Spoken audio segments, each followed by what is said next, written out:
أشهد أن محمد رسول الله.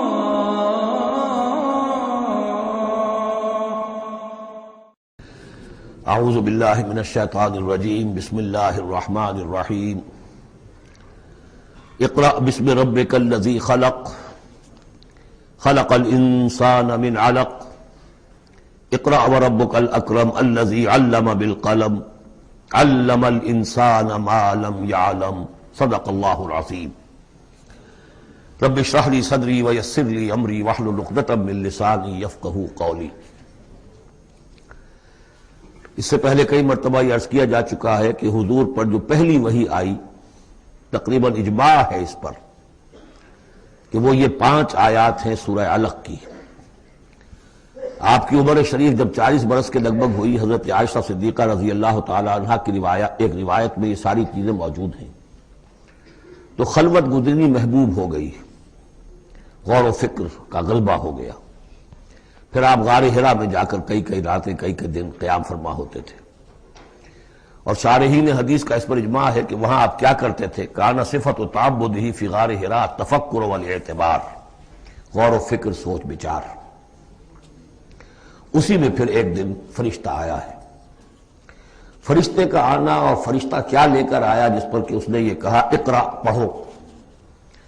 وہ ذرا بات ہے کہ جو ذرا پیچیدہ ہے سمجھنے کی ہے، وہ عرض کروں گا آپ سے. روایت یہ ہے کہ فرشتے نے کہا اقرا، تو حضور نے فرمایا ما انا بقاری. فرشتے نے اپنے ساتھ بھینچا لگا کر سینے کے ساتھ، پھر چھوڑ دیا، کہا کہو اقرا. حضور نے پھر کہا میں ما انا بقاری. تیسری مرتبہ پھر کیا. 3 مرتبہ کرنے کے بعد پھر یہ اقرا بسم ربک الذی خلق. تو اس میں میرے نزدیک وہ روایت صحیح ہے کہ یہ جو پہلی وحی آئی ہے یہ ما بین النوم والیقظہ، جبکہ آپ نیم بیداری اور نیم خوابیدگی کی کیفیت میں تھے، اور فرشتہ اس وقت ایک تختی پر لکھی ہوئی یہ آیات لے کر آیا تھا. ورنہ ظاہر بات ہے کہ آدمی پڑھا ہوا نہ ہو تبھی اسی کی اپنی زبان میں کہا جا رہا ہو کہ یوں کہو، تو وہ تو کہنا مشکل نہیں تھا. 40 برس کی عمر تھی آپ کی، کوئی آپ بچے تو نہیں تھے. کوئی شے تھی کہ جس کو پڑھنا تھا. وہ جو پڑھنا ہے تو وہ اصل میں یہ اس عالم میں کہ جس کو آپ کہیں گے ما بین النوم والیقظہ، بیداری اور خواب کے بین کی کوئی کیفیت تھی جس میں کہ فرشتہ آیا ہے اور اپنی اصل ملکی شکل میں آیا ہے. اس لیے کہ پھر اس نے جب وہ بھی کوئی چیز لکھی ہوئی لایا ہے، روایتوں میں آتا ہے سونے کی تختی تھی جس پر یہ آیات لکھی ہوئی تھی، تو اس پر آپ نے کہا ما انا بقاری، میں تو پڑھا ہوا نہیں ہوں. اب بات اس کے ساتھ مطابقت رکھتی ہوئی ہے. لیکن پھر جو سینے کے ساتھ بھینچا ہے 3 مرتبہ، تو اس سے گویا کہ آپ کے اندر وہ استعداد پیدا ہو گئی. پھر آپ نے اس کو پڑھا. اور یہ میں یاد دلاتا ہوں کہ میں نے جب کہا تھا کہ جب دوسری وحی فترت کے بعد آئی ہے سورہ مدثر کی، تو حضور نے جب دیکھا تھا کہ اب یہ افق اعلیٰ پر یا افق مبین پر حضرت جبرائیل نظر آئے، کیسے پہچان لیا؟ وہی فرشتہ جو غار حرا میں آیا تھا. تو وہاں بھی وہ اپنی اصل ملکی شکل میں تھے، لیکن وہاں جو رویت حضور کو حاصل ہوئی تھی وہ پوری بیداری کی حالت کی نہیں تھی. ما بین النوم والیقظہ، یعنی کچھ نیم خوابی اور نیم بیداری کی کیفیت تھی. لیکن دیکھ لیا تھا حضرت جبرائیل کو ان کی اصل ملکی شکل میں اس وقت. لہذا پھر جب وہ پہاڑ سے اترتے ہوئے یا محمد کی صدا آئی، اور پھر آپ نے 2 مرتبہ تو ادھر ادھر دیکھا، کوئی نظر نہیں آیا، تو آپ کو کچھ خوف سا بھی طاری ہوا. پھر اچانک نگاہ اٹھی تو دیکھا کہ وہی فرشتہ کہ وہی کے جو غار حرا میں آیا تھا. اس طرح ہے کہ آسمان زمین کے مابین افق پر، اور اس طرح سے کہ پورا افق بھر گیا. تو یہ ہے اس کا پس منظر. اقرا بسم ربک الذی خلق، پڑھو اپنے اس رب کے نام سے جس نے پیدا کیا. خلق الانسان من علق، انسان کو پیدا کیا اس نے اس جونک کی طرح کی چیز سے کہ جو رحم مادر میں چمٹ گئی تھی. اقرا وربک الاکرم، پڑھو اور تمہارا رب بہت کریم ہے، بہت کریم ہے، بہت مہربان ہے. الذی علم بالقلم، جس نے کہ تعلیم دی ہے قلم کے ساتھ. عام انسانی تعلیم قلم کے ذریعے سے ہے، حضور کے لیے قلم کے درجے میں فرشتہ ہے. فرشتے کے ذریعے سے حضور کو سکھایا گیا ہے. علم الانسان ما لم یعلم، اور انسان کو سکھایا ہے جو کچھ کہ وہ نہیں جانتا تھا. اس وحی سے جیسا کہ میں نے بارہا عرض کیا ہے، اب 25واں 26واں دن ہے آج، کہ اس سے آپ کی نبوت کا ظہور ہو گیا. نبی تو پیدائشی طور پر نبی ہوتا ہے، لیکن اس کا ظہور ہوا ہے اس وحی کے ساتھ۔ البتہ اس میں کوئی تبلیغ کا حکم نہیں ہے، وہ تو پھر جب وہ وحی آئی ہے، جب کوئی فرشتے کو دیکھا ہے افق اعلیٰ پر، افق مبین پر، اس کے بعد جب گھر گئے ہیں اور پھر آپ کمبل اوڑھ کر لیٹ گئے ہیں، دہشت کی کیفیت طاری تھی، پھر وہ سورہ مدثر کی آیات نازل ہوئیں، یا ایھا المدثر قم فانذر وربک فکبر۔ وہاں سے پھر آپ کی رسالت کا آغاز ہوا کہ اے لحاف میں لپٹ کر لیٹنے والے، اب کھڑے ہو جاؤ، انذار کرو، خبردار کرو لوگوں کو، اور اپنے رب کی کبریائی کا اعلان کرو اور اس کی کبریائی کے نفاذ کی جد و جہد کرو۔ یہ ہم پڑھ چکے ہیں کل سورہ مدثر میں۔ اس کے بعد میں نے عرض کیا تھا سورہ مدثر ہی میں 7 آیتوں میں حضور سے خطاب کے بعد پھر 3 آیتیں تھیں۔ فَإِذَا نُقِرَ فِي النَّاقُورِ فَذَلِكَ يَوْمَئِذٍ يَوْمٌ عَسِيرٌ عَلَى الْكَافِرِينَ غَيْرُ يَسِيرٌ۔ یہاں پھر دیکھیے، یہاں اب 3 آیتیں آ رہی ہیں، یہ آخرت کا فلسفہ بیان کر رہی ہیں۔ کَلَّا إِنَّ الْإِنسَانَ لَيَطْغَىٰ، کوئی نہیں، انسان طغیانی پر، سرکشی پر، زیادتی پر، ظلم پر، تعدی پر آمادہ ہو ہی جاتا ہے۔ کیوں ہو جاتا ہے؟ وہی حساس اور ذہین آدمی جو بیٹھا غور کر رہا ہے کہ یہ کیا ہو رہا ہے معاشرے میں، کیوں ظلم ہو رہا ہے، کیوں تعدی ہو رہی ہے، کیوں غلط روی لوگوں نے اختیار کی ہے، ہو جاتا ہے انسان۔ کیوں ہو جاتا ہے؟ الراہ استغنا، وہ اپنے آپ کو دیکھتا ہے کہ اس پر پکڑ کوئی نہیں، انگارہ زبان پر رکھوں گا تو جل جائے گی، جھوٹ بولوں گا کچھ بھی نہیں ہوگا، اگر میں کہیں زہر کھاؤں گا مر جاؤں گا، حرام کا مال کھاؤں گا کچھ نہیں ہوگا۔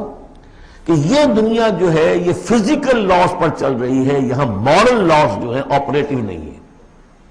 اخلاقی قوانین ہے تو صحیح موجود، انسان کے نفس میں ہے، یہ اچھائی یہ برائی، لیکن دنیا جو چل رہی ہے اس میں ان اخلاقی قوانین کا کوئی دخل نہیں ہے، وہ صرف فزیکل لاز پر چل رہی ہے۔ آگ جلا دے گی اور جھوٹ سے کچھ بھی نہیں ہوگا، چھالا بھی نہیں ہوگا، اور آپ نے اگر کہیں پر سنکھیا کھا لیا تو مر جائیں گے، اور آپ حرام خوری جتنی جائے کرتے جائیں کچھ نہیں ہوگا۔ یہ جو ہے کہ moral law is not operative, جبکہ فزیکل لا آپریٹو ہے، اس وجہ سے انسان جو ہے سرکشی پر، تعدی پر آمادہ ہو جاتا ہے۔ اب اس کا علاج کیا ہے؟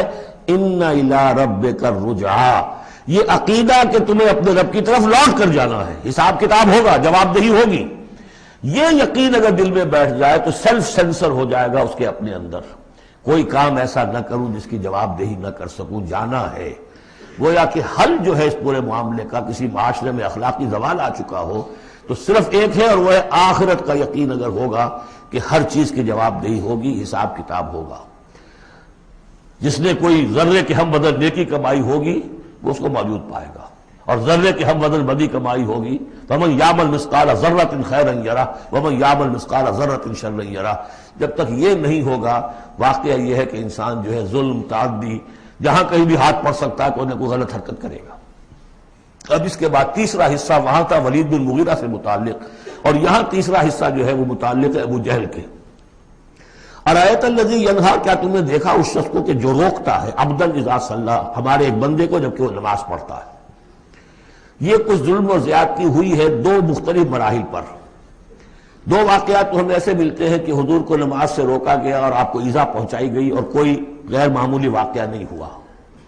ایک مرتبہ حضور صلی اللہ علیہ وسلم سجدے میں تھے تو بیٹھے ہوئے تھے دور پہ کچھ وہ جو ابو جہل اور اس کے ساتھی، انہوں نے کہا کہ کوئی ہے ذرا جو فلاں جگہ پر اونٹ ذبح ہوا، اس کی اوجڑی پڑی ہوئی ہے، وہ اوجڑی لا کے محمد کی گردن پہ رکھ دو جب یہ سجدے میں جائے۔ تو حضور سجدے میں گئے تو وہ اوجڑی لا کے، اونٹ کی اوجڑی بری ہوئی وہ لا کے رکھ دی، تو آپ سر نہیں اٹھا پا رہے تھے۔ پھر حضرت فاطمہ کو معلوم ہوا، وہ آئی ہیں دوڑتی ہوئی، پھر انہوں نے وہاں سے اس کو ہٹایا ہے، اور تو اس وقت ایک زیادتی یہ کی گئی، اس وقت کوئی غیر معمولی واقعہ نہیں ہوا، یعنی کہیں اللہ تعالیٰ نے پکڑا نہیں اسے۔ ایک موقع پر یہ ہے کہ حضور نماز پڑھ رہے تھے تو وہ آیا، اس نے آپ کی گردن کے اندر چادر ڈال کر اس کا ایک پھندا سا بنا کے کھینچا کہ آپ کی آنکھیں اگل پڑی۔ لیکن تیسرا واقعہ آتا ہے کہ ایک موقع پر حضور صلی اللہ علیہ وسلم نماز پڑھ رہے تھے تو اس نے ڈانٹا اور کہا کہ محمد میں نے تمہیں منع کیا مت نماز یہاں پڑھا کیا کرو، اور وہ پھر آگے بڑھا کوئی اقدام کرنے کے لیے پھر پیچھے ہٹ گیا۔ لوگوں نے کہا کیا ہوا؟ تو کہا کہ مجھے اپنے اور محمد کے درمیان ایک کھائی نظر آئی جس میں کوئی پروں والی مخلوق تھی، اور وہ میری ٹکا بوٹی کرنے کو تیار تھی، اس سے خوف کھا کر وہ پیچھے ہٹ گیا۔ تو مجھے جہاں تک محسوس ہوتا ہے وہ یہ ہے کہ جب تک تو حضور کو ابو طالب کی پروٹیکشن حاصل تھی، اس وقت تک کا معاملہ تو پہلے 2 واقعات ہیں، لیکن پھر جب آپ آئے ہیں اور طائف سے واپس آئے ہیں اور اللہ تعالیٰ کی طرف سے خصوصی پروٹیکشن آپ کو ملی ہے، اس کے بعد کا واقعہ وہ ہے کہ جس کا کہ یہاں تذکرہ ہو رہا ہے۔ ارأیت الذی ینہا، کیا تم نے دیکھا اس شخص کو جو روکتا ہے، عبدن ہمارے ایک بندے کو، اذا صلی، جبکہ وہ نماز پڑھتا ہے۔ ارأیت ان کان علی الہدی، کیا تم نے غور کیا اگر وہ شخص ہوتا ہدایت پر، یہی ابو جہل ہدایت کے راستے پر کاربند ہوتا، او امر بالتقوی، یہ ہمت والا آدمی ہے، جرت والا آدمی ہے، بخیل نہیں تھا، اس نے یہی کہا تھا کہ بنی ہاشم نے اگر لوگوں کو، غریبوں کو کھانے کھلائے، ہم نے ان سے بڑھ کر کھلائے، ابھی تک تو ہم کندھے سے کندھا ملا کر آ رہے، وہ بخیل نہیں تھا۔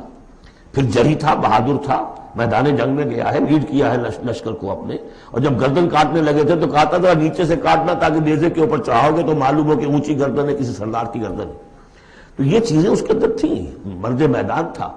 لیکن یہ ہے کہ وہ جو صدق بالحسنی والے معاملے پہ آ کے مار کھا گیا۔ لیکن یہ کہ اگر یہی شخص ایمان لے آیا ہوتا، ہدایت پر ہوتا، تقویٰ کی تعلیم دیتا، تو آپ سمجھیے پھر کیا ہوتا، گویا کہ ایک اور عمر فاروق مل گیا ہوتا اس امت کو۔ بالکل ان کی شخصیتوں کے اندر بڑا پیرلل انداز ہے۔ حضرت عمر بھی لڑنے بڑھنے والے آدمی، کشتیاں کرنے والے آدمی، ادھر سے جا رہے ہیں اس کو دھکا دے رہے ہیں، اس مزاج کے آدمی تھے۔ لیکن یہ کہ بہرحال ان میں وہ شیر موجود تھی کہ بخل نہیں اور بزدلی نہیں۔ ان دو چیزوں کے بعد جو ہے پھر یہ کہ تصدیق بالحسنی کے لیے اللہ تعالیٰ نے ایک راستہ کھول دیا ان کے لیے، تو ان کے وہ عمر فاروق بن گئے۔ اس لیے کہ دعا کی تھی محمد رسول اللہ نے۔ ارأیت ان کذب وتولی، کیا تم نے سوچا کہ اس نے جو جھٹلایا ہے، منہ موڑ لیا ہے، الم یعلم بان اللہ یری، کیا یہ جانتا نہیں کہ اللہ دیکھ رہا ہے؟ کلا لئن لم ینتہ، ہرگز نہیں، اگر یہ باز نہ آیا، لنسفعا بالناصیہ، ہم گھسیٹیں گے اس کی چوٹی کے بال پکڑ کر، ناصیۃ کاذبۃ خاطیہ، یہ پیشانی کہ جو خطا کار ہے، جھوٹی ہے، فلیدعو نادیہ، تو بلا لے وہ اپنی پارٹی کے لوگوں کو، بلا لے اپنی مجلس کے لوگوں کو، ہم نشینوں کو، سندعو الزبانیہ، ہم بلا لیں گے جہنم کے فرشتوں کو، کلا لا تطعہ واسجد واقترب، اے نبی آپ اس کی بات نہ مانیے، آپ سجدہ کیجئے اور اللہ سے قریب ہو جائیے۔